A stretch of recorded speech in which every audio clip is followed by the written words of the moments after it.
سماعت کرتا رہا، حضور آپ اوپر تشریف لائیں۔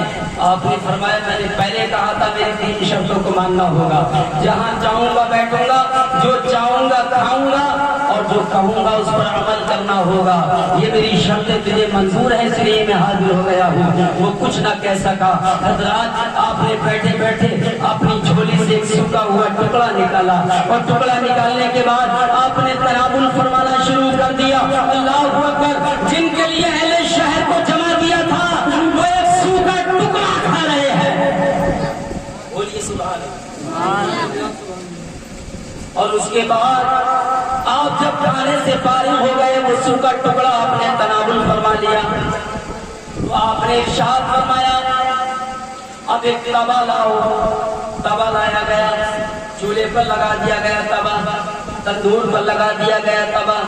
وہ جب گرم ہو گیا، سرخ ہو گیا، آپ وہاں سے اٹھے، اور اٹھنے کے بعد اس گرم لال توے پر چڑھ گئے، سبحان اللہ بولو، اس پر چڑھ گئے، اور چڑھنے کے بعد بہت دیر تک آپ اس پر کھڑے رہے، اور اترنے کے بعد آپ نے ارشاد فرمایا جن جن حضرات نے اچھی اچھی غذائیں کھائی ہیں، جن جن حضرات نے اچھے اچھے کھانے تناول کیے ہیں، مرغ اور مسلم انہوں نے کھائے ہیں، وہ آئیں اور آج کی اس نعمت کا حساب اس توے پر کھڑے ہو کر دیتے جائیں، سبحان اللہ۔ حضرات جب اتنا کہا تو مجمع میں قرآن مچ گیا، حضور ہمارے یہ نرم نرم تلے اس گرم توے کو کیسے برداشت کر سکتے ہیں؟ آپ تو اللہ کے ولی ہیں۔ اس وقت سنو حضرت حاتم اسد رضی اللہ تعالیٰ عنہ نے کیا ارشاد فرمایا تھا، اے لوگوں تم نے آج جو نعمت استعمال کی ہے، صرف آج کی نعمت کا تم سے حساب لیا جا رہا ہے۔ اللہ نے تمہیں بے شمار نعمتیں دی ہیں، ان نعمتوں کا حساب کل قیامت میں لیا جائے گا۔ جب یہ 50,000 سال کا دن ہوگا، زمین تانے کی ہو جائے گی، اس وقت زندگی کی تمام نعمتوں کا تم سے حساب لیا جائے گا۔ جب آج تم ایک نعمت کا حساب نہیں دے سکتے تو زندگی کی تمام نعمتوں کا حساب کیسے دے سکتے؟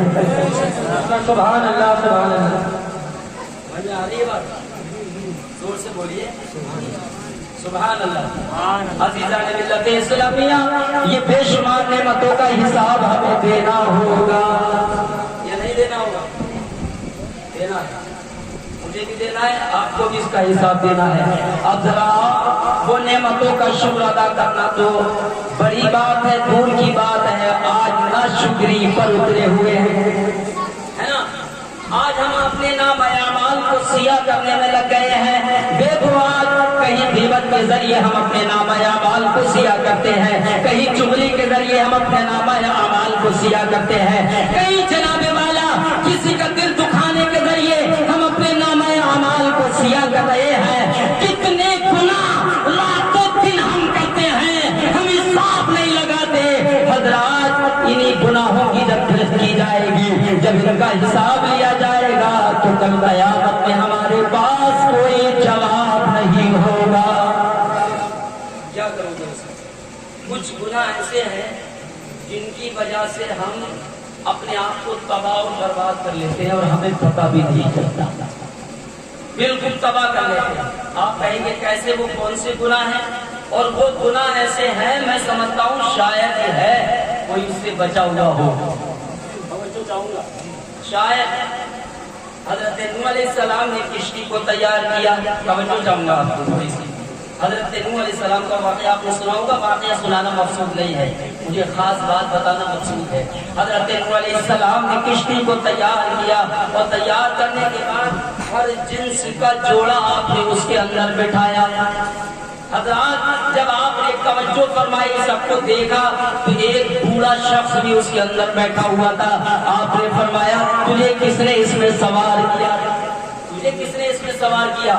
تو وہ کہنے لگا میں اس لیے آیا ہوں تاکہ میں آپ کے ساتھیوں کو گمراہ کروں اور میں ان کے دلوں پر قبضہ کروں، تاکہ دل تو میرے ساتھ ہو اور جسم ان کے آپ کے ساتھ ہوں گے۔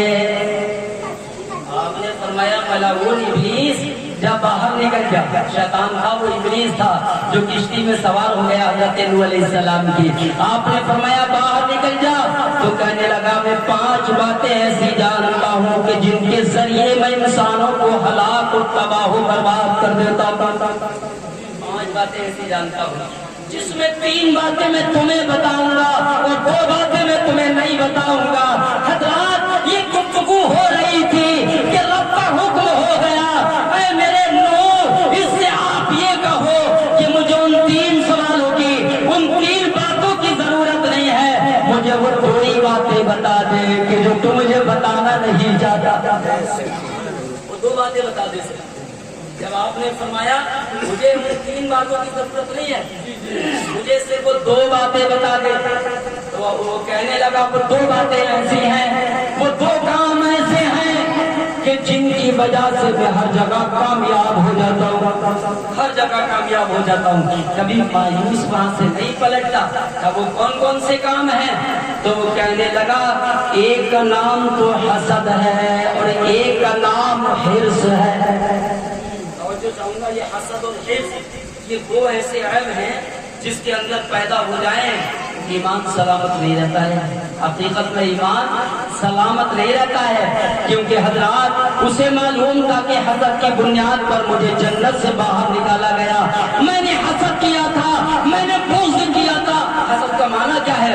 بغض کرنا, کینہ کرنا, عداوت کرنا, یہ حسد کا معنی ہے. حضرات اس نے حسد کیا تھا, حضرت آدم سے بغض کیا تھا, حضرت آدم سے کینہ کیا تھا, تو پروردگار نے اسے حسد کی بنیاد پر وہ سجدہ نہ کرنے کی بنیاد پر جنت سے باہر کر دیا گیا تھا.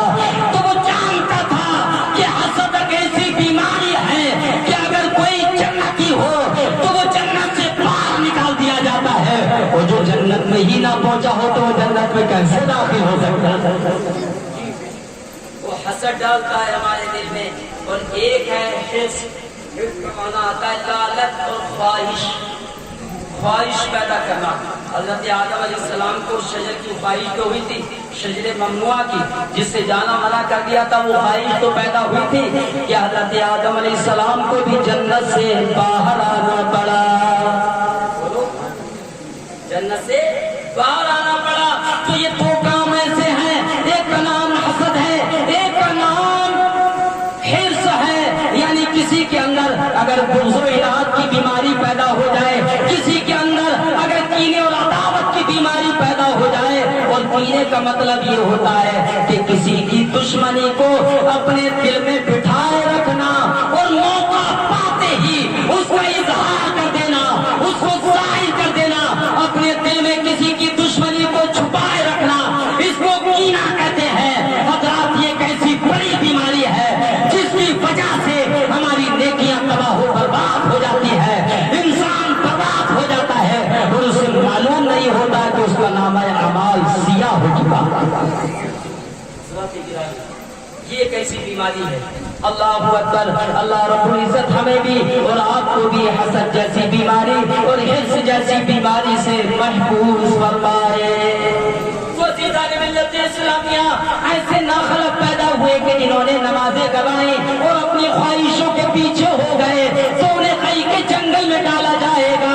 کہیں ایسا نہ ہو کہ ہم اپنی خواہشوں کے پیچھے پڑ جائیں, ہم اپنے نفس کے پیچھے پڑ جائیں. اگر اللہ نے دولت بھی تمہیں عطا فرمائی ہے مسلمانوں, تو سنو, تمہاری دولت پر, تمہاری دولت کے گھوڑے پر ایمان کی لگام لگی ہونا چاہیے کہ جدھر کو لگام لے کر جائے گھوڑا ادھر کو جائے. کہیں ایسا نہ ہو کہ جدھر کو گھوڑا لے کر جائے, جدھر کو دولت لے کر جائے ادھر کو چل دینا.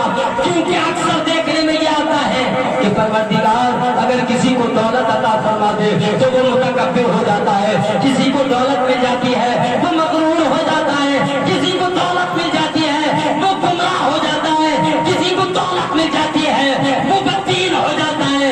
کہیں ایسا نہ ہو کہ دنیا کی دولت تو ہمارے گھر کے اندر آئے اور ایمان کی دولت ہم سے رخصت ہو جائے. ایسا نہیں ہوتا. یہ دولت اگر رب نے ارشاد عطا فرمائی ہے مسلمانوں, تو اس دولت کا صحیح طرح سے استعمال